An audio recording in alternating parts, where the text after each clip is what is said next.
estamos, Gustavo? Buenas tardes. Buenas tardes, Roberto. Perdón, la tecnología tiene estas cosas, ¿no? Bienvenido. Bueno, muchas gracias. Mira, vamos a arrancar con Miriam, que también la tenemos aquí con nosotros, y después seguimos contigo, ¿sabes? Un gusto en saludar a Miriam, a quien conozco también. Hola Roberto. Bueno, muy buenas tardes a todos. En nombre del Centro de Capacitación e Investigaciones Judiciales, doctor Manuel Sáez, queremos darles a todos una muy cordial bienvenida. Estamos muy orgullosos desde el Centro de Capacitación de estar ya transitando este quinto módulo en nuestro ciclo de actualización en Derecho Público. Queremos también en la tarde de hoy iniciar con un agradecimiento, renovar nuestro agradecimiento a las instituciones que han apoyado en la organización de este curso que está teniendo tan buena convocatoria. En especial al Instituto de Estudios de Derecho Administrativo, en la persona del doctor Gustavo Buyau, de su director presidente actual en este momento y quien dirige además este ciclo de capacitación especial. Además, el Centro de Capacitación, como ustedes saben, es dependiente de la Suprema Corte de Justicia de la provincia de Mendoza y por eso nuestro especial agradecimiento al doctor Dalmiro Garay Cueli, quien ejerce la presidencia en la actualidad. También queremos agradecer el apoyo que siempre nos brinda la Asociación de Magistrados de la provincia de Mendoza. Nada más decirles algunas tips, algunas recomendaciones técnicas. Les pedimos que sean muy cuidadosos con el tema del uso de los micrófonos. Ustedes ahora están todos muteados, es decir, no pueden hablar públicamente salvo que habiliten su micrófono.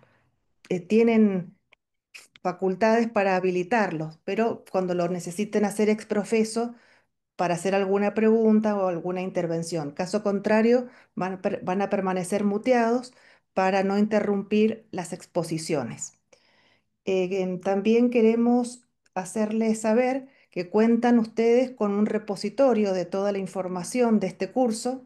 Van a encontrar allí el material, no solamente de PowerPoint o material de apoyo que nos han brindado, sino también los videos de estos cursos para quienes quieran participar de manera asincrónica, puedan también tener acceso a la grabación. Bueno, sin más entonces, decirles que recuerden dar el presente. Voy a estar subiendo en el chat el link del formulario para completar la asistencia, con los cuales van a poder certificar este curso, lo mismo que el link a este repositorio de información que les digo, para que tengan ustedes acceso inmediato. Sin más entonces, lo dejaría al doctor Gustavo Buyaude, nuestro director, en el uso de la palabra, agradeciéndole toda su dedicación y generosidad con la que está preparando este curso. Gracias, Gustavo, una vez más. Muchísimas gracias, Marta. No, por el contrario, el agradecido soy yo por el espacio y la oportunidad de tener esta actividad de difusión del conocimiento con tan prestigiosos expositores que nos han acompañado como en el día de hoy. Y me sumo, por supuesto, al agradecimiento a la Suprema Corte de Mendoza, al doctor Dalmiro Garay y a la Asociación de Magistrados que nos auspicia. Y no quería dejar de hacer una mención al doctor José Luis Correa, quien integró el cuerpo de profesores de este mismo curso y lamentablemente nos dejó el 5 de agosto, ha fallecido y siempre lo vamos a recordar como un profesor de gran empuje, de gran actividad, muy prolífico, que ha hecho ingentes esfuerzos para la difusión del conocimiento del derecho administrativo, el derecho público en general, y nos ha dejado su obra, y la verdad es que lo vamos a extrañar muchísimo, porque el empuje que tenía José Luis, el compromiso para estudiar y exponer los temas, era inigualable. Así que bueno, dicho esto, y disculpen, pero no podía dejar de mencionarlo, pasamos a nuestra actividad de hoy. Vamos a presentar a la doctora Miriam Ibanega. Miriam es doctora en Derecho y Ciencias Sociales, magíster en Derecho Administrativo, miembro fundador del Foro Iberoamericano de Derecho Administrativo y de la Asociación Internacional de Derecho Administrativo, directora del Departamento de Derecho Administrativo y de la Maestría en Derecho Administrativo de la Universidad Austral, autora de investigaciones y de libros de la especialidad. Miriam es una amiga que siempre nos acompaña de manera desinteresada, como lo hace hoy. Le estamos sumamente agradecidos. La vamos a tener el mes próximo en el Colegio de Abogados, que viene también a participar de una actividad que organiza la doctora Silvia Ruth Moretti y la Comisión de Derecho Administrativo del Colegio de Abogados. Y hoy Miriam nos va a hablar de transparencia e integridad frente a los avances tecnológicos. Bienvenida, Miriam. Muchas gracias. Hola, buenas tardes. Mi agradecimiento al Centro de Capacitación e Investigaciones Judiciales y por supuesto a los queridos Gustavo Bullaude y Marta Linares por la invitación y es un honor además compartir esta tarde con el profesor Reta y con muchas caras conocidas y con nombres conocidos y apellidos conocidos, Javier, Liliana, entre otros, que siempre es lindo encontrarse con ellos, aunque sea a través de la computadora. Y por supuesto me sumo a las palabras eh, de recuerdo del profesor Correa, en el cual coincido que él mismo era un motor para actividades, para libros, para obras, para intervenir, para discutir, para debatir. Y la verdad que lo vamos a extrañar dentro de la disciplina, de las disciplinas del derecho público. Hablar de transparencia y de integridad me lleva, en estos 20 minutos, por lo menos a hacer una mínima introducción para recordar que cuando uno habla, hace referencia al principio de transparencia, generalmente, yo diría que se traspasa a la no transparencia. Es como que hay poco para hablar de transparencia porque hay mucho para hablar de no transparencia. Aquello que en general y en la vida y hasta culturalmente sobra, quizás no sea necesario hablar sobre eso, porque ¿cómo vamos a hablar de aquello que sobra o que no tenemos una necesidad más allá de decir disfrutamos? Pero cuando empiezan las faltas, ¿m? Cuando hay ausencias, cuando hay omisiones, entonces como que uno se va introduciendo y empieza a hablar de la no transparencia, como en este caso, de la no transparencia. Pero es cierto que estamos frente a un principio general del derecho, un principio general del Estado constitucional de derecho, que no está previsto en la Constitución Nacional, no está previsto en muchísimas constituciones provinciales de otros países, y que sin embargo nadie duda expresamente, ¿no? Nadie duda que es uno de los pilares esenciales del sistema democrático. Si nosotros tomáramos el artículo 75, inciso 22 de la Constitución Nacional en cuanto a la jerarquía de los tratados de derechos humanos, podríamos ubicarnos en la posición, por ejemplo, de Agustín Gordillo, que siempre consideró que las convenciones contra la corrupción tienen una naturaleza supraconstitucional. Para él los tratados de derechos humanos estaban en una categorización supraconstitucional e incluía en esto a las convenciones contra la corrupción. ¿Por qué la referencia a esto? Porque en realidad no necesitamos que expresamente la transparencia pública esté incluida, incorporada en una norma constitucional, para sostener que es un principio que debe imperar en todas las funciones del Estado, en las formas en que se organiza, en la manera y en todos los procesos y procedimientos en las cuales se van a manifestar funciones, servicios, satisfacción de derechos. Ahora, cuando lo llevamos a un plano práctico, porque lo tenemos que llevar a un plano práctico, nos encontramos que la transparencia pública va a tener básicamente, yo diría, tres manifestaciones: el acceso a la información pública, la participación ciudadana y el control social. Pero no nos tenemos que olvidar que también va a estar involucrado en esta en este principio algunos otros que encuentran su base en la transparencia. Por ejemplo, la rendición de cuentas, en el cual ya no me interesa esa rendición de cuentas solamente como la presentación del comprobante del gasto, sino la rendición de cuentas de una gestión a partir del ejercicio de una función atribuida por la Constitución, por la ley, por un reglamento. Una rendición de cuentas que implica explicar la actuación estatal, que es mucho más que presentar el comprobante del gasto. Y ahí entonces, de repente, en los últimos años, comenzamos a incorporar otra palabra, integridad, como si fuera, digamos, un reflejo u otra visión de la transparencia pública. No, la integridad está dentro de la transparencia pública. Estoy hablando de integridad. Y fíjense ustedes porque es muy interesante. Hay como un cierto desplazamiento terminológico. Es como que dejamos de hablar de ética y empezamos a hablar de integridad. Pero en realidad cuando hablo de lo íntegro, hablo de lo completo. La integridad tiene un enfoque principalmente de la persona humana. La integridad que se le exige, por ejemplo, al funcionario público, por ejemplo, al contratista del Estado, y no me voy a meter con el tema porque lo tenemos al profesor Reta, que después nos va a hablar de la contratación pública estratégica. Pero en ese sentido, la integridad va a formar parte de la transparencia pública y no por esto voy a decir que la ética no existe más. No, no, no. Cuando estoy hablando de la integridad es porque estoy hablando de valores éticos. ¿Por qué el término integridad? Bueno, porque ciertas recomendaciones de organismos internacionales que han tenido que unificar criterios, que no es que no, para no empezar a debatir sobre las cuestiones filosóficas que nos puede llevar a la ética, optaron por identificar la transparencia en la práctica también con la integridad.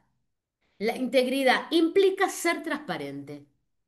Es una conducta ética que además va a tener un impacto en el acceso a la información pública, en la participación ciudadana, en el control social, porque estas tres manifestaciones me van a permitir verificar si la gestión pública es transparente. Gestión pública en general, gestión pública de todos los poderes del Estado.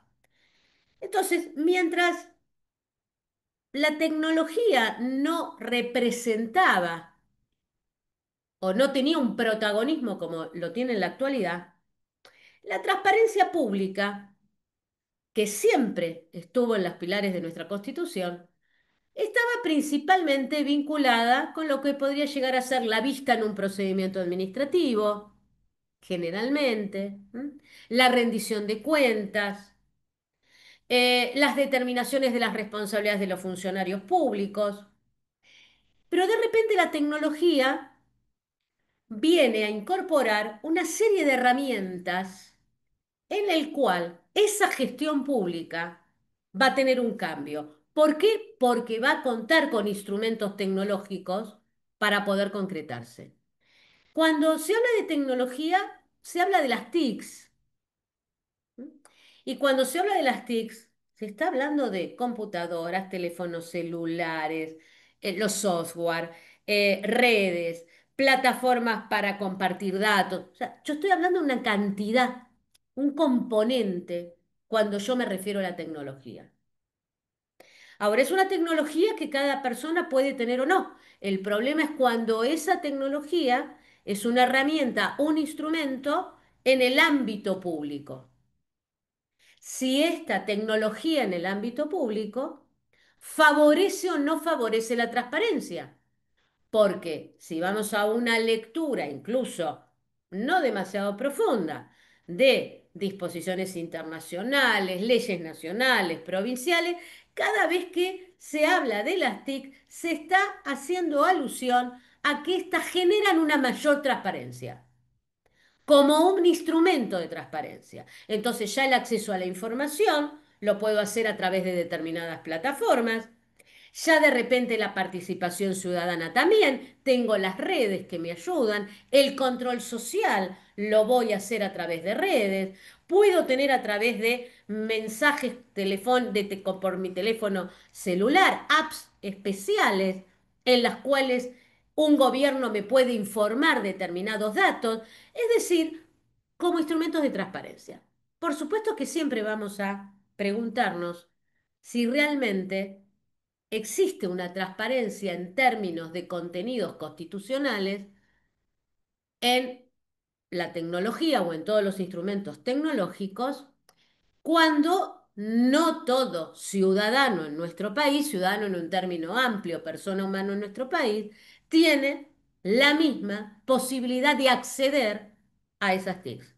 Y entonces acá derivamos en lo que se llama la brecha digital, que lo podemos dejar para otra oportunidad. Pero claro, la gestión pública va a tomar estos instrumentos, va a llevar al llamado gobierno abierto a través de la digitalización de procedimientos, a través de una comunicación por páginas web con los ciudadanos, va a tener otro mensaje. Mientras nos desarrollábamos en este mundo, podíamos entender que no obstante la brecha digital, la comunicación ciudadana-gobierno, ciudadano-gobiernos, era mucho más fluida o por lo menos tenía distintos tipos de instrumentos, en el cual siempre la presencialidad, el acudir a la oficina, al organismo, dejaba, también se convertía en una especie de instrumento valioso, aunque no tuviera en cuenta la tecnología. Ahora, ¿qué pasa? La tecnología va mucho más rápido que cualquier regulación, pero no solo que cualquier regulación, que nuestra propia comprensión. Nosotros entendemos la tecnología de ayer, la de hoy todavía no la sabemos. Va mucho más rápido. Y en ese conocimiento, evidentemente, los gobiernos también van incorporando nuevos instrumentos, se va haciendo una acción y reacción en esa comunicación. Pero tenemos una nueva realidad y es la inteligencia artificial. Y de repente, la inteligencia artificial nos enfrenta a contradicciones del ser humano. Por un lado, los temores. El primer temor es lo desconocido. En realidad no sabemos lo que es la inteligencia artificial. Miren, ustedes van a poder encontrar miles de definiciones en Internet, pero nunca van a llegar a comprender cómo puede, ¿eh?, un robot hacer lo que hace. O cómo puede, a través de una foto que se puede obtener a través de un celular, la inteligencia artificial, convertir esa foto en una persona que se mueve y que tiene interacción con otras personas que no son reales porque las crea la inteligencia artificial. Entonces, genera temor. Pero por el otro lado, entusiasma, porque abrimos una página de internet y lo primero que nos encontramos cuando hacemos una pregunta es lo que nos responde el chat. El GPT, el Gemini, el que usen. Porque de repente, si queremos mejorar un PowerPoint, acudimos a la inteligencia artificial que en segundos lo convierte y gratuitamente. Y de repente tenemos el otro temor. ¿Nos va a reemplazar o no nos va a reemplazar? ¿Nos facilita o nos va a terminar anulando? Porque no voy a necesitar pensar, porque por mí va a pensar la inteligencia artificial. Ya quizás no tenga que estar buscando en los libros cuál es la definición del acto administrativo o cómo puedo interpretar la motivación del acto administrativo, porque quizás yo se lo pregunte a la inteligencia artificial y me lo responda. Después verificaré si responde bien o mal. Esa es otra cuestión. Entonces la inteligencia artificial nos plantea dudas, temores, y nos plantea un problema. En nuestro país, por lo menos, no está regulado, ahora voy a hablar de alguna regulación, y básicamente van a encontrar varias definiciones o clasificaciones de inteligencia artificial, pero hay dos con las cuales, digamos, ahí no va a haber discusión, que es la inteligencia artificial generativa y la predictiva. La generativa crea, es una inteligencia artificial que en realidad está creando, crea, genera información. ¿Mm? La genera, la va creando.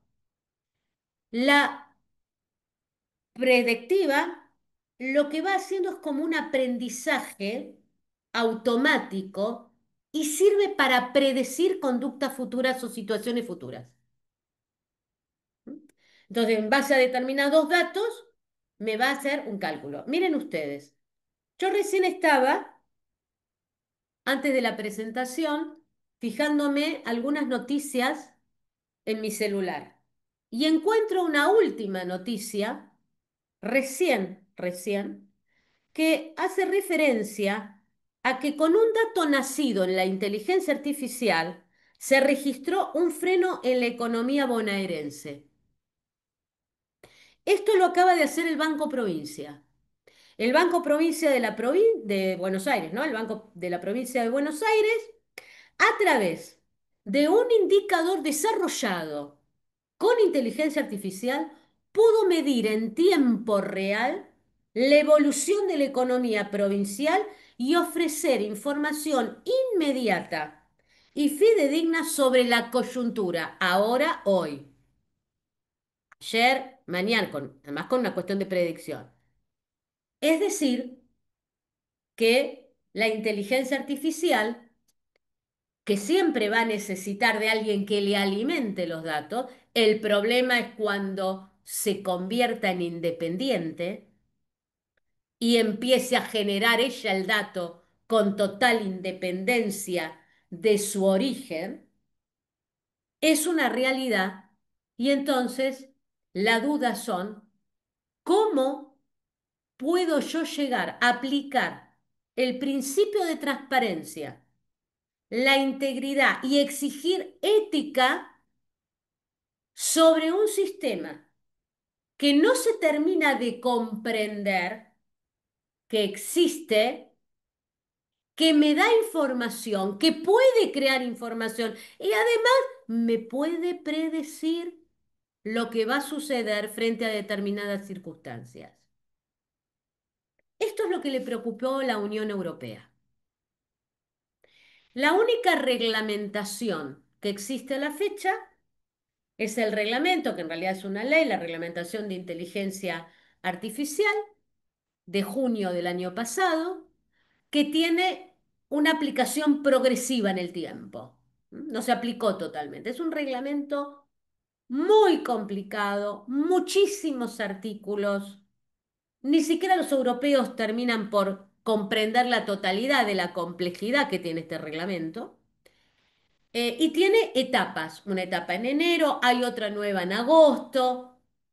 ¿Por qué? Bueno, la Unión Europea entendió que como los países tenían distintos niveles de avance en materia de inteligencia artificial y que además, porque esto hay que admitirlo, hay un gran desarrollo de la inteligencia artificial en China, que hace más de 20 años está con proyectos universitarios, empresariales y de gobiernos para desarrollos de inteligencia artificial y a su vez los desarrollos propios de Estados Unidos.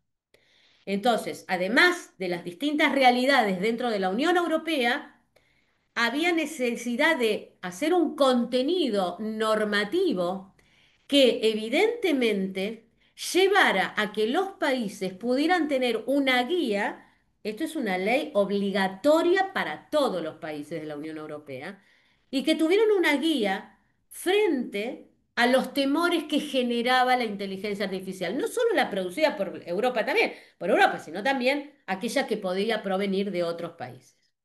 Entonces va estableciendo, uno de los principales problemas que tiene es la transparencia. Es la regulación, pero la transparencia. Y evidentemente lo que va a imponer son ciertas obligaciones a proveedores y a los responsables que despliegan, ¿no? O sea, que hacen un despliegue de toda la tecnología de la inteligencia artificial. ¿Y cómo tratan de solucionar esta transparencia? No voy a decir porque son distintos tipos de mecanismos. Van a utilizar el sistema de riesgos. En realidad, van a considerar los riesgos que puede generar la inteligencia, la elaboración, la trazabilidad y la explicabilidad. Para ellos es muy importante para ser transparentada, con la trazabilidad de la inteligencia artificial y cómo se explica la inteligencia artificial. Exactamente, Silvina, vos lo pusiste ahí, ahora lo iba a decir, 1689 del 2024. Entonces, va a tomar el criterio de los riesgos y va a decir cuáles son aquellos riesgos, primero que en realidad permiten un desarrollo de inteligencia artificial, los que los obstaculizan, pero también cuáles son aquellas condiciones de transparencia.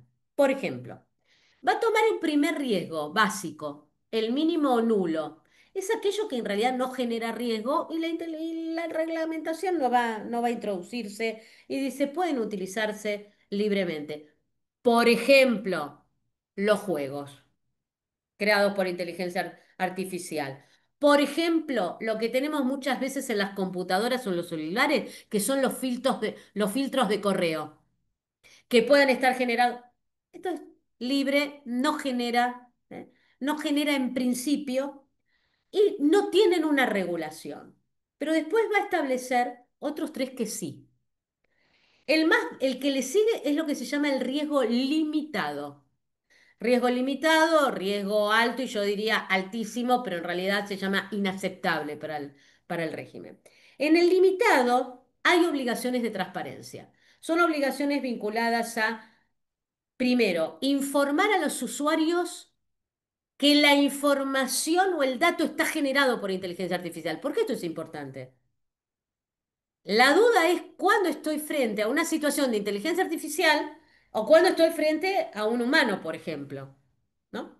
Entonces dice, bueno, mire, hay ciertos riesgos que son limitados. Entonces, yo los tengo que regular. Usted le tiene que informar al usuario que está frente a la inteligencia artificial, no le queda otra opción, ¿eh? Y, por ejemplo, estos son los chatbots. Los chatbots que generalmente los tenemos, nosotros nos comunicamos con un gobierno, con una obra social, ahí me viene el muñequito, ¿no? Bueno, mire, ¿sabe qué? Esto es inteligencia artificial, ¿eh? Y aquellos sistemas de inteligencia que generan cierto contenido, ¿m?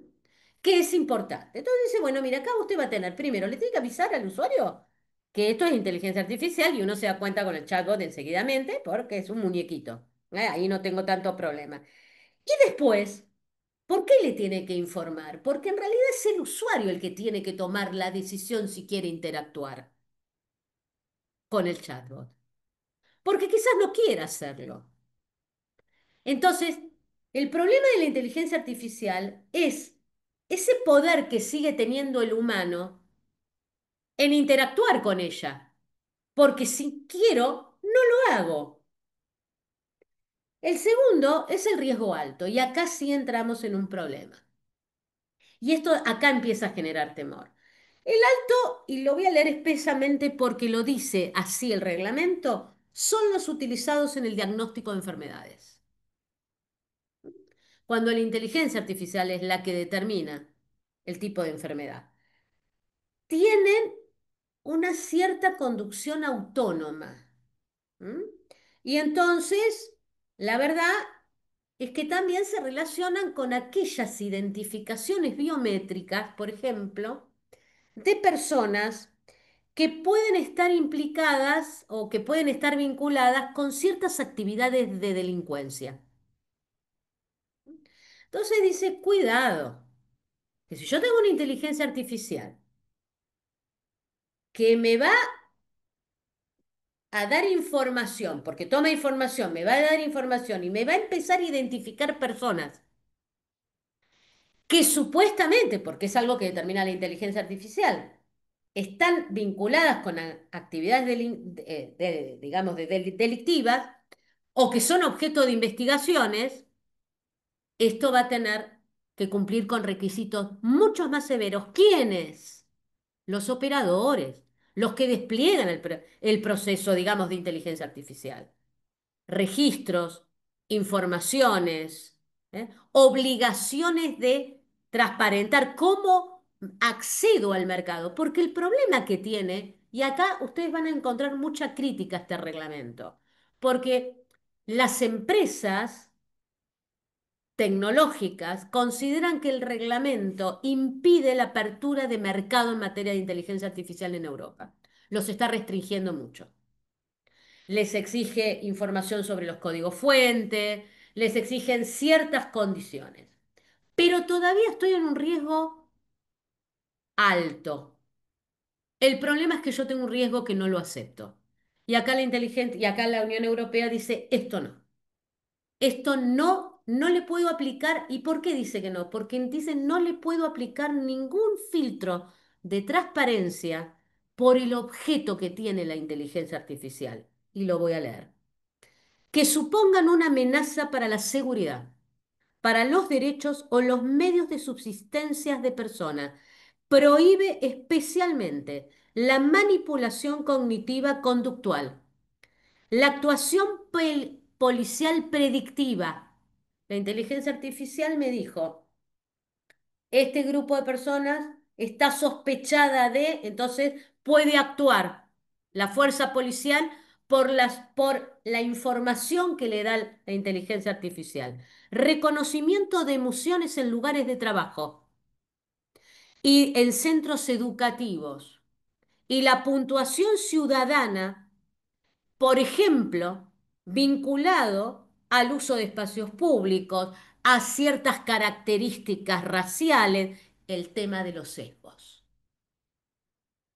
el otro problema, la discriminación que puede generar la inteligencia artificial. Entonces acá no tengo vía para la transparencia. ¿Por qué? Porque está prohibida.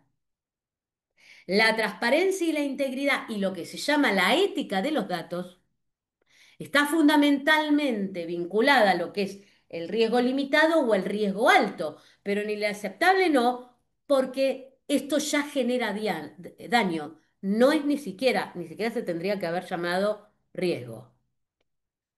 Ahora admite el reglamento que hay una inteligencia artificial de uso general. Y entonces dice, bueno, no es que está mal, la inteligencia artificial es un instrumento. Por eso es proclive, establece sanciones. Las sanciones son muy severas, ¿eh? Muy severas, si se llega a violar las condiciones que se establecen para justamente todos los operadores en esta materia. Y dice, bueno, en definitiva, yo necesito la inteligencia artificial como instrumento de trato entre particulares, porque acá no es solamente que sea el trato del gobierno con los ciudadanos, entre los ciudadanos también, y esto es sin perjuicio de que yo pueda tener una inteligencia artificial, ¿eh? Porque no voy a entrar porque es más específico, que son la inteligencia artificial con códigos abiertos, en los cuales yo puedo tener una inteligencia artificial que otro lo va alimentando, lo va modificando, y con códigos cerrados, en el cual ya tengo la empresa. Esto está dirigido más que todo, por eso los riesgos. La empresa es la que tiene el código fuente, no lo comparte. No solamente ellos son los que pueden modificar, ampliar, mejorar. La experiencia en los países ha sido interesante. Hay países que han mejorado, por ejemplo, ciertos trámites. La Contraloría General de Colombia utiliza bastante la inteligencia artificial en algunos temas de control. El sistema ALICE de Brasil, del Tribunal de Cuentas de San Pablo, principalmente de San Pablo, en el cual han logrado, fíjese, esto para el profesor Reta, no en las estratégicas, pero han logrado controlar ciertas contrataciones que todas responden al mismo objeto y al mismo procedimiento. Entonces, la inteligencia artificial las controla. Esto es sin perjuicio del control de los auditores, que después vienen los auditores, pero ya hay un avance. La Contraloría General del Perú lo utilizó la inteligencia artificial para poder sistematizar la cantidad de denuncias que recibían.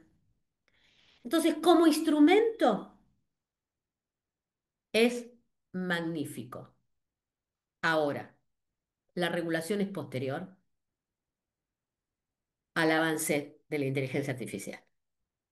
La misma Europa en este momento está. Y voy a leerle una frase de Juli Ponce, un profesor catalán, que me pareció muy interesante. La reserva de humanidad, dice, es clave. Se habla de la reserva de humanidad en la inteligencia artificial. La dignidad de la persona humana y la reserva de humanidad hace que, no obstante existir la inteligencia artificial, siempre es necesaria la persona humana, que se la proteja y que se la considere en la interacción. Y dice, la reserva de humanidad es clave. Las máquinas son psicópatas porque no tienen empatía. Y en esto hay una relación con la transparencia. Yo no sé si vamos a llegar a aplicar el alcance que tenemos del principio de transparencia a todos los sistemas del IA. Hoy lo hablaba con una profesora, Fernando Otero Barba, y yo le decía, yo no sé si voy a poder aplicar. Estamos a la espera de una sentencia del Tribunal Supremo Español en el caso Bosco, que prometieron sacarlo ahora en agosto, que va a dar que hablar, porque una asociación solicita información directa sobre los códigos fuentes de un sistema IA que era la que asignaba ciertas prestaciones sociales. Esta asociación considera que la IA no tiene en cuenta ciertas condiciones especiales de las personas receptoras de estas asignaciones sociales, y por lo tanto ha pedido información del código fuente de los algoritmos.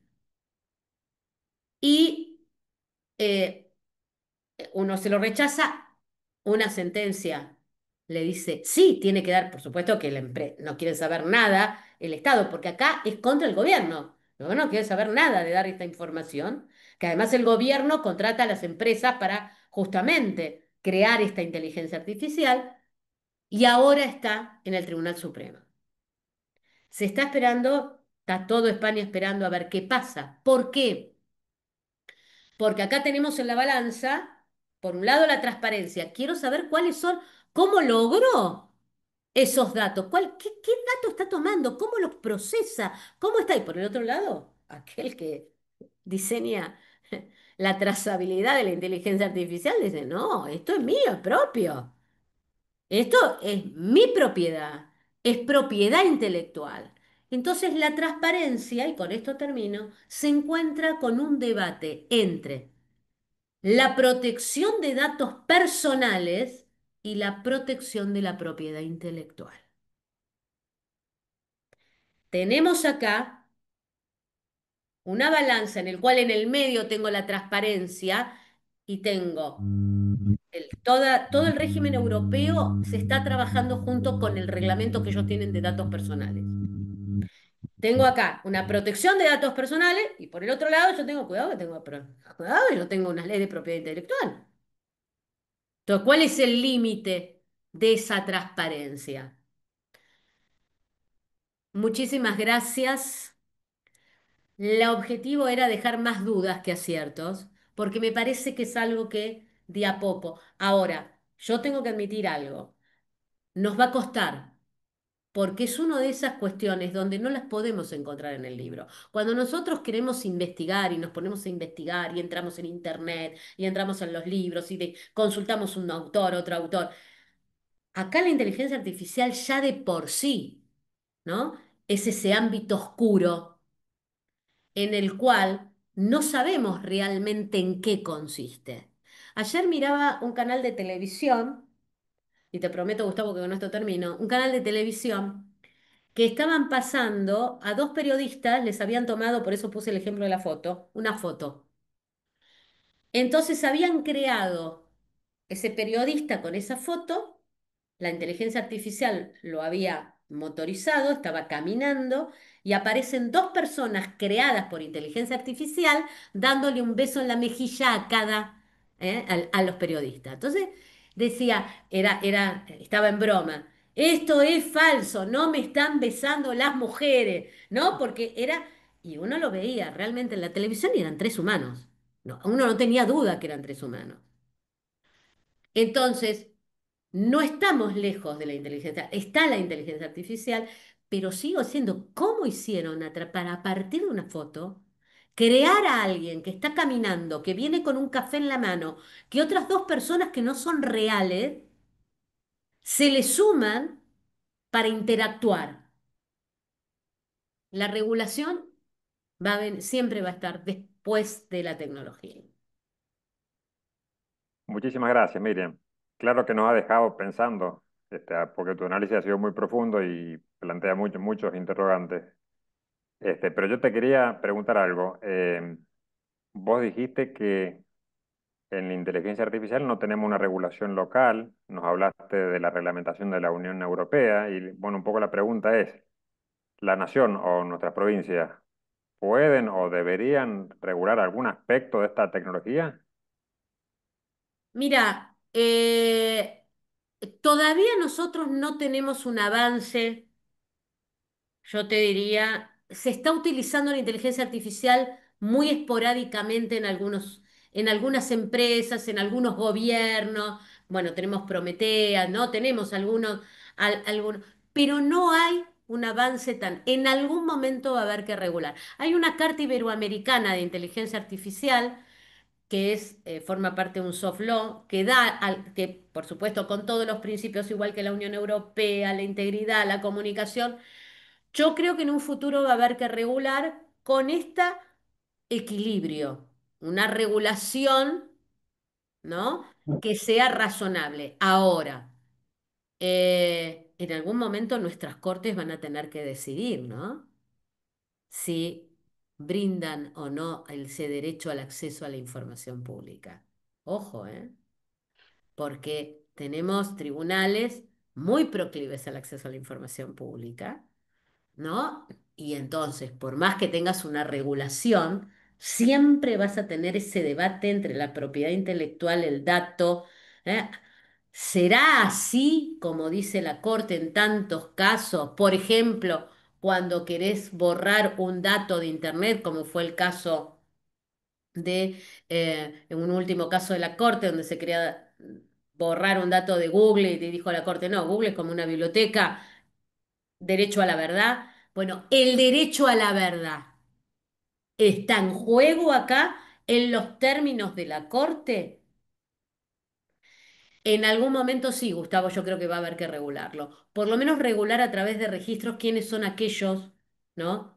Que se dedican a la inteligencia artificial para saber qué tipo de riesgos tenés. Porque el mayor problema del riesgo de la inteligencia artificial son los sesgos. O sea, hasta dónde llega. Entonces, en eso va a haber que regular. Muchísimas gracias, Miriam. Muchísimas gracias, muy interesante. Y muchos agradecimientos tenés también acá en el chat, así que bueno, Muchísimas gracias a gracias. todos. Bueno, y continuamos con el siguiente expositor. Tenemos el lujo y el honor de contar con el doctor Roberto Reta, quien es abogado, es docente en la Cátedra de Derecho de las Obligaciones y Derecho de Daños en las Facultades de Derecho de la Universidad de Mendoza y de la Universidad Nacional de Cuyo. Es docente de la Diplomatura de Ética Corporativa en la Facultad de Ciencias Económicas de la Universidad de Mendoza. Fue director de la Diplomatura en Contrataciones Públicas de la Facultad de Ciencias Económicas de la UNCUYO. Tiene el título de posgrado en especialización de Derecho de Daños de la Universidad del Litoral y título de posgrado en Sostenibilidad Corporativa de la Universidad de Salamanca. Integra el cuerpo de panelistas de la reunión anual de la Red Interamericana de Contrataciones Gubernamentales. Es docente de la Escuela de Gobierno de la Organización de los Estados Americanos. Se ha desempeñado como abogado asesor del Estado provincial y municipal en materia de contrataciones públicas. Fue presidente de la Red Federal de Contrataciones Gubernamentales en los años 2022 y 2023 y es director de la Dirección General de Contrataciones Públicas de la provincia desde 2015 hasta la fecha. Bienvenido, Roberto. Un gusto contar contigo. Bueno, muchísimas gracias por la invitación, Gustavo. Un saludo a los colegas y las colegas que están presentes. Eh, También asociarme a tu reconocimiento y recuerdo de José Luis Correa, que no solamente era un experto del derecho administrativo, también lo era del derecho privado y en especial del derecho del seguro.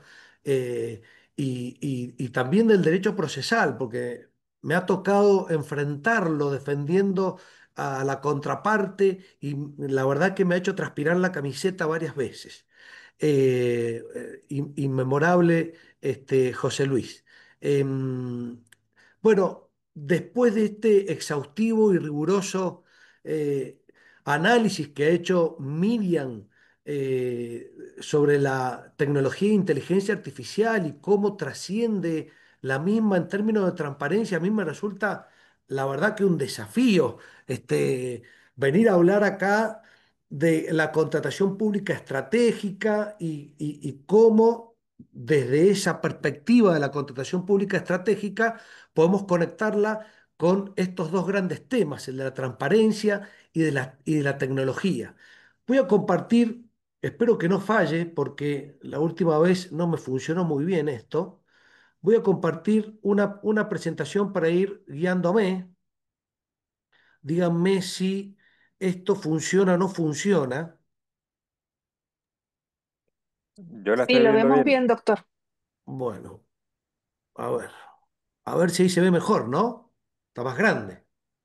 Sí, si lo pone en pantalla completa, se va a ver más Así grande está en aún. pantalla completa ahora. No sé si se ve en pantalla completa o no, pero se No, ve. se ve muy bien, pero no en Se ve pantalla bien, Roberto, completa. sí, sí. Sí. Bueno, lo importante es que se vea. Quiero arrancar contándoles algunos datos. Bueno, a mí me toca trabajar en el Ministerio de Hacienda y Finanzas, así que cómo no voy a compartir con ustedes, cómo no les voy a dar un contexto del tema que quiero abordar. Em, la provincia para este año proyectó un presupuesto de gastos que está en el orden de los 4.432.000 millones de pesos. Y de ese volumen de gasto, bueno, los servicios se llevan 387.000 millones, los bienes corrientes 227.000 millones. Roberto, estamos viendo la carátula. No, no has avanzado a la segunda diapositiva donde están esos datos. A ver, ahí se ve o no? No, ha No se quedado ve. la carátula de la presentación. Bueno, vuelvo para atrás entonces. Sí, sí, porque es interesante ver lo que se va mostrando, si no, se pierde un poco la... A ver, vamos de nuevo. Ahí se ve, ¿sí? ¿Se está viendo la presentación? Sí, se está viendo, pero no en modo presentación. Se está viendo la Bueno, carátula. bueno, la pregunta es esta. Ahí se ve la siguiente Sí, diapositiva. ahora Sí, sí, ahora Bueno, sí.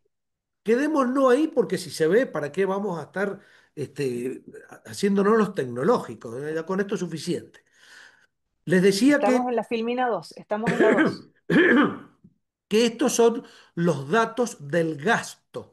Eh, de ese volumen de gasto, estos 654.000 millones de pesos que son los gastos que se gestionan a través de contrataciones públicas. Esto representa el 14% del total de las erogaciones presupuestadas para el año 2025.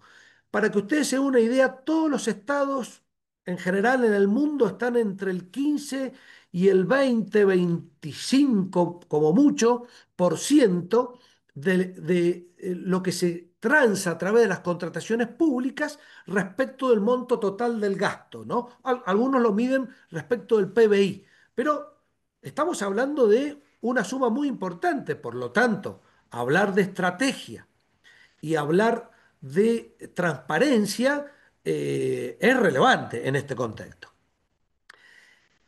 Eh, ¿A qué nos queremos referir con transparencia? Miriam mencionó por allí en su exposición a los organismos internacionales, multilaterales, ¿no? Bueno, les traigo una noción de transparencia de la guía de buenas prácticas de la Organización para la Cooperación y Desarrollo Económico, la OCDE, ¿no? La institución internacional de la cual nuestro país, si ya no es miembro, lo está por ser o tenía la vocación de serlo, ¿no? Eh, para la OCDE, en términos de transparencia, se refiere a la transparencia como una obligación que tienen los estados de asegurar un nivel adecuado de transparencia en toda la fase del ciclo de la contratación pública a través de las siguientes acciones. Es decir, si un estado gestiona sus contrataciones implementando estas acciones que voy a mencionar, podemos decir que tiene un nivel adecuado de transparencia. Uno, fomenta un trato justo y equitativo a los potenciales proveedores. Dos, permite el libre acceso a través de un portal en Internet a todas las partes interesadas. Y tres, garantiza la transparencia del flujo de los fondos públicos a lo largo de todo el ciclo de la contratación pública. ¿Cómo estamos en la provincia de Mendoza? Desde el prisma de este concepto de transparencia que nos da la OCDE en su guía de buenas prácticas. Bueno, yo he puesto estos tres colores porque tienen que ver con los colores del semáforo, ¿no? Este, como para ir identificando. En lo que tiene que ver con el fomento del trato justo y equitativo de los potenciales proveedores, en mi modesta opinión, esto por supuesto es opinable, creo que nosotros estamos muy bien en lo normativo, pero más o menos en la gestión, ¿no? Es decir, enseguida les explico a qué se refiere este 8% que cumple muy bien la norma. En lo que tiene que ver con el libre acceso a través de un portal de internet a todas las partes interesadas, bueno, acá nosotros estamos recontra re bien, ¿sí? Disponemos de una plataforma de compras electrónicas que se llama Comprar Mendoza. Y finalmente, lo que tiene que ver con la transparencia del flujo de los fondos públicos, yo con alguna autocrítica me atrevo a indicar que acá tenemos mucho por trabajar. No porque los fondos públicos no se gestionen con orden, con prolijidad. La provincia de Mendoza, desde este punto de vista, es una provincia que tiene un presupuesto muy equilibrado, muy controlado, pero sin embargo el flujo de los fondos públicos, sobre todo en la etapa, en la última etapa del contrato público, que es la que tiene que ver con el cumplimiento que hace el Estado respecto a la empresa proveedora, que es el pago, esa información, lo que tiene que ver con ese flujo, eso no tiene, es una información que todavía no tiene el amplio acceso al público como sí lo tiene la primera etapa de la contratación pública que tiene que ver con la participación y las condiciones de participación y con el resultado de la elección del contratista. Como les decía, en la provincia tenemos una herramienta, una plataforma de contrataciones electrónicas a través de la cual del total de lo que se gasta por concepto de contratos públicos, pasa por esta plataforma aproximadamente el 70% del gasto. Ese otro 30% restante son contratos que todavía no pueden gestionarse a través de los procedimientos tradicionales porque forman parte de un sistema de contrataciones en la cual los proveedores tienen que ver con un sistema de emprendedores de la economía social, etcétera, etcétera, que no es fácil, bueno, convertirlo y filtrarlo a través de los procedimientos tradicionales. En lo que tiene que ver con el trato justo y equitativo a los potenciales proveedores, yo le había puesto una luz amarilla, ¿no? Porque dije que desde lo normativo estamos muy bien. ¿no? ¿Y por qué digo que estamos muy bien? Porque nuestra ley provincial de administración financiera, cuyo eje principal en lo que tiene que ver con los criterios de selección del contratista, bueno, cumple a rajatabla lo que dice el artículo 9, inciso C, de la Convención de Naciones Unidas contra la Corrupción. Efectivamente, nuestra ley provincial promueve un sistema de selección del contratista que está basado en la aplicación de criterios objetivos y predeterminados para la adopción de las decisiones. ¿Cómo? Enseguida se los muestro para que vean cómo funciona este sistema de criterios objetivos y predeterminados.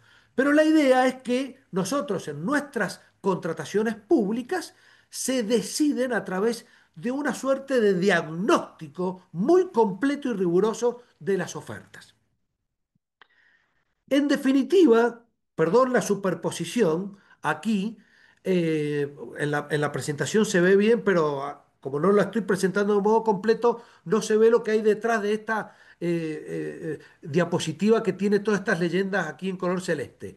Lo que quiero decir es que nuestro sistema de contrataciones provinciales, adhiriendo y reflejando las buenas prácticas internacionales que hemos citado, ha incorporado un criterio decisor que es el más difundido en la contratación moderna, que se llama el criterio del valor por dinero, donde no solamente elegimos al contratista en función del precio, sino que además tenemos en cuenta un montón de otros condimentos, ¿no? La solvencia y capacidad de la empresa, la integridad del comportamiento del contratista, analizamos el ciclo de vida del producto o servicio, analizamos el costo de postventa, analizamos la vida útil y además analizamos, como entre todos estos condimentos, cuál es el impacto que puede tener el producto o el servicio o la empresa proveedora desde el punto de vista ambiental, desde el punto de vista económico y social, es decir, lo que se conoce como el triple impacto, que en el orden mundial es más conocido como la Agenda 2030 de la sostenibilidad. A lo mejor ustedes han escuchado hablar alguna vez de los Objetivos de Desarrollo Sostenible. Bueno, eso nosotros lo tenemos en cuenta. Voy a ver si puedo en esta instancia ampliar la presentación. ¿Pasan las filminas ahora? Estamos ¿O en la está en la que... primer carátula? No, no, estamos en la 7 es la que tenemos en pantalla. Pero no se está mostrando lo que estoy desarrollando ahora en pantalla completa, por lo que veo. No, Ok, bien, no importa. Volvamos a la 7. O vamos a la siguiente, mejor dicho. ¿Se ve esta grilla, estas perfecto. grillas de puntaje? Sí, sí. Bueno, lamentablemente no está. Voy a tratar de sacar esto para que ustedes lo vean. Perdón la desprolijidad en tiempo real, la manipulación que estoy haciendo del PowerPoint en vivo y en directo.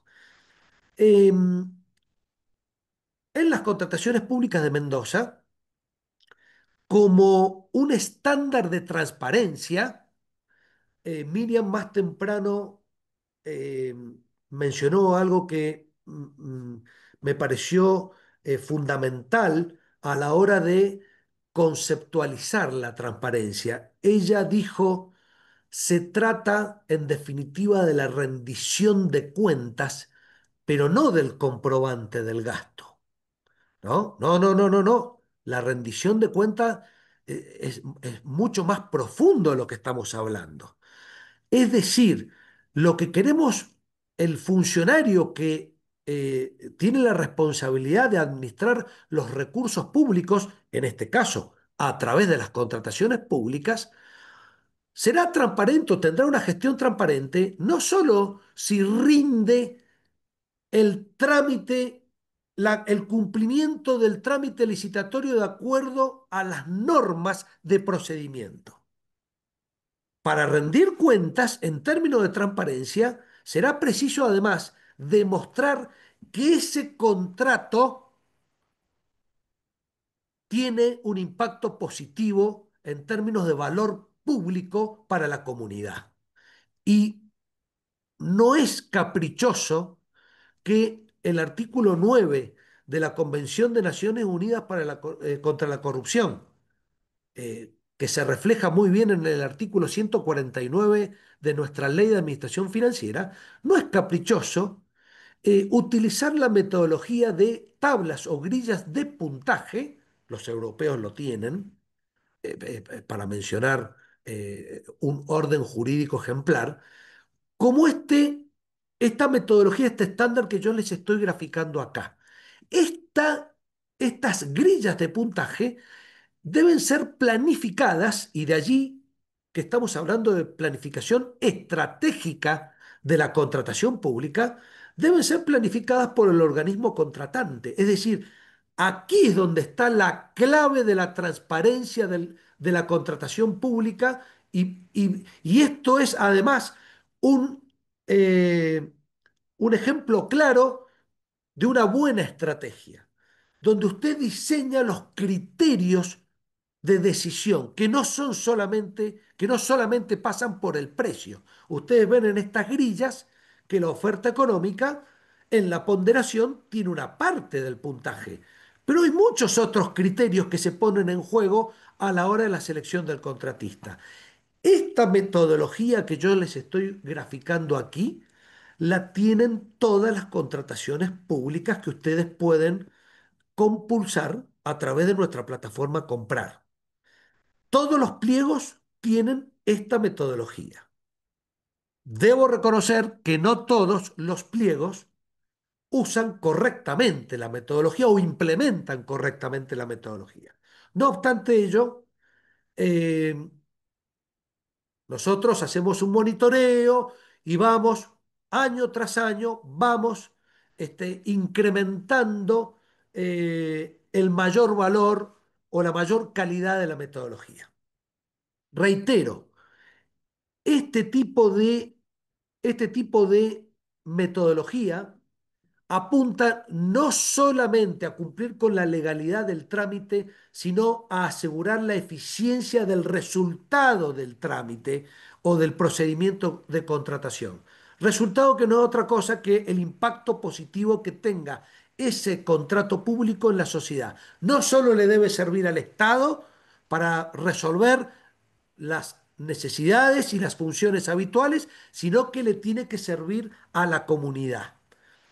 No da lo mismo contratar a una empresa proveedora en la cual hay maltrato o desigualdad de género que contratar a una empresa proveedora que demuestra que tiene estándares y que demuestra cumplir con el ODS 5 de la igualdad de género, para poner uno entre muchos ejemplos. Y tengo que terminar haciendo referencia a algunas referencias, por supuesto, al lado de lo que explicó Miriam, lo mío es muy limitado, algunas referencias a la inteligencia artificial y cómo va a jugar o cómo podría jugar la inteligencia artificial en este contexto de contratación pública estratégica que les estoy exponiendo. Bueno, no, como dijo Miriam, hay muchísimas definiciones de inteligencia artificial.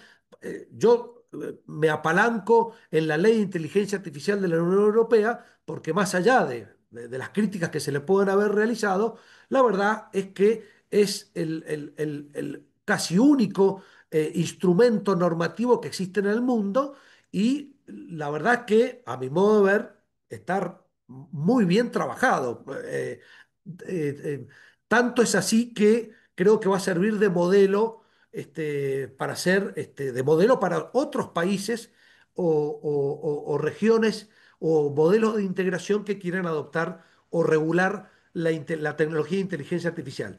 Lo que sí me interesa es que ustedes tengan presente que nosotros, con este afán de impulsar un modelo de contratación estratégica que no es ni más ni menos que un modelo que promueve la transparencia en la administración de los recursos públicos, es ineludible para nosotros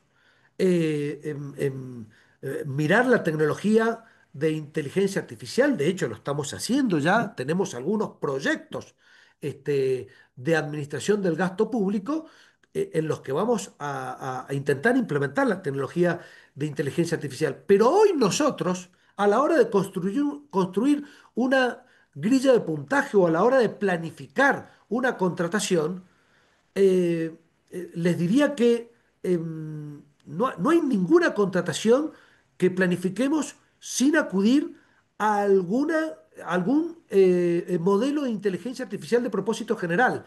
Les traigo la definición de lo que es un modelo de propósito de inteligencia artificial de propósito general, porque ese es el ChatGPT, el Copilot, el Gemini, Grok Cloud, todas estas herramientas que seguramente ustedes también están utilizando, responden a estos modelos de inteligencia artificial de propósito general.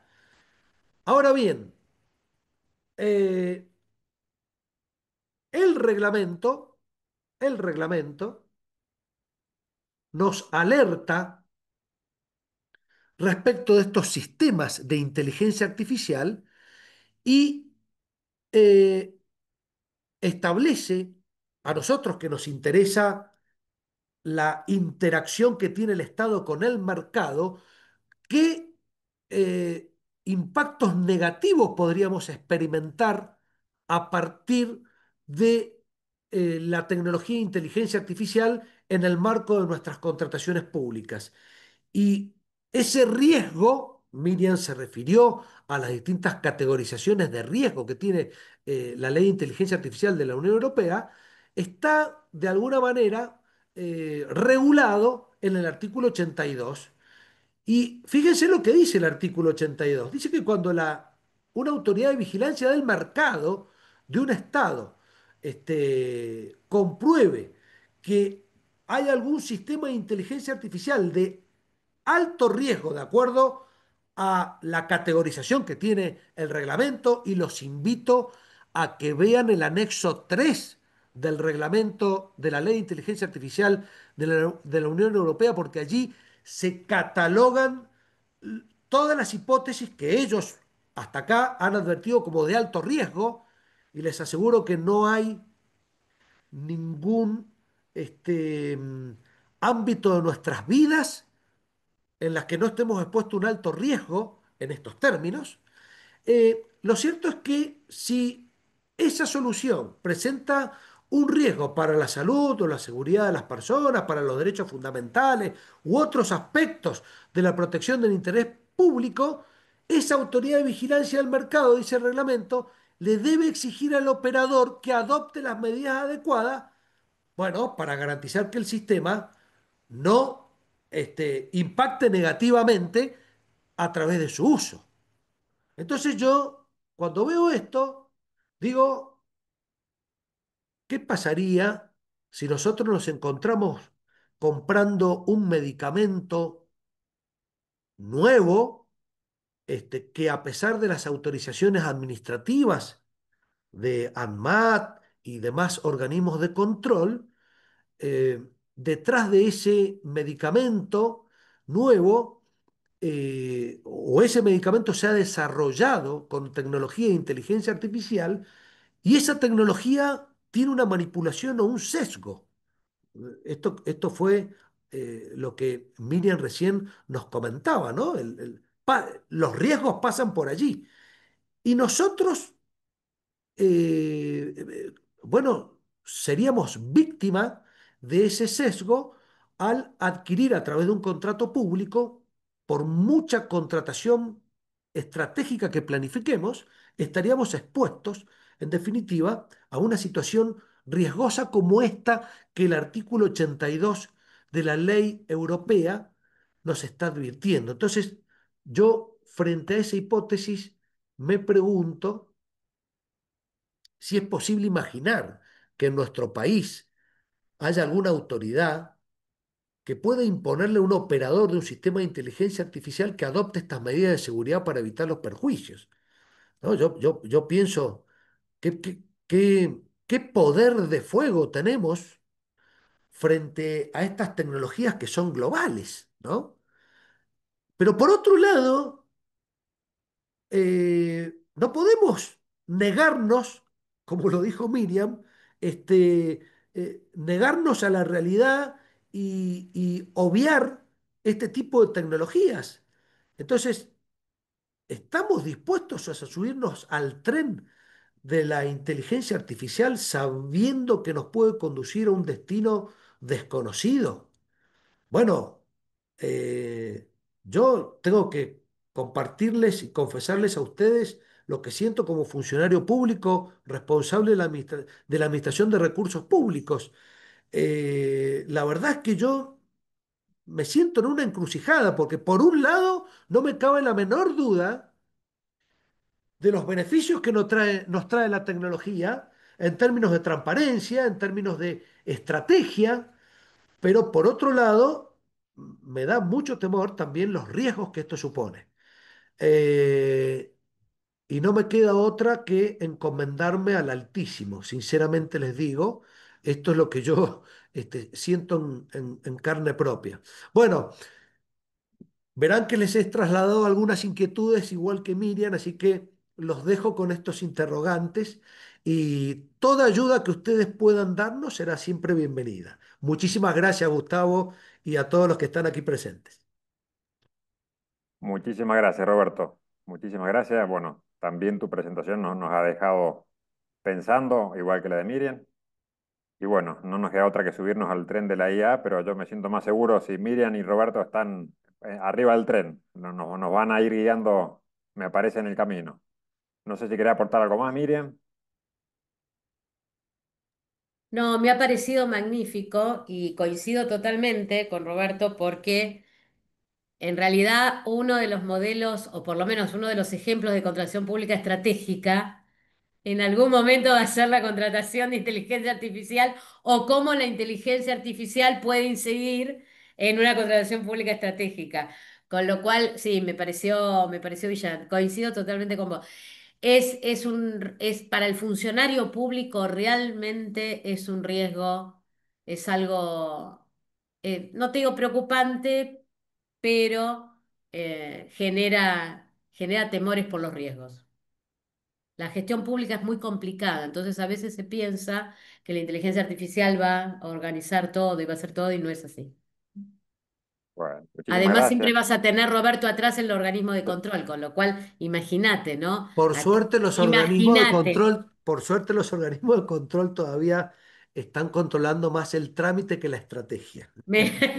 Pero por Imagínate. ahora, ¿no? Por En ahora, breve eso va a cambiar también. seguro. Bueno, excelente jornada. Un lujo contar con dos expositores tan brillantes, así que les agradezco muchísimo la generosidad en participar hoy con nosotros. Por Muchas favor, gracias. por favor. Gracias a todos por participar. Hasta pronto. Que les vaya muy bien. Hasta Adiós. luego. Gracias a ustedes. Hasta luego. Gracias, Roberto. Gracias, Miriam.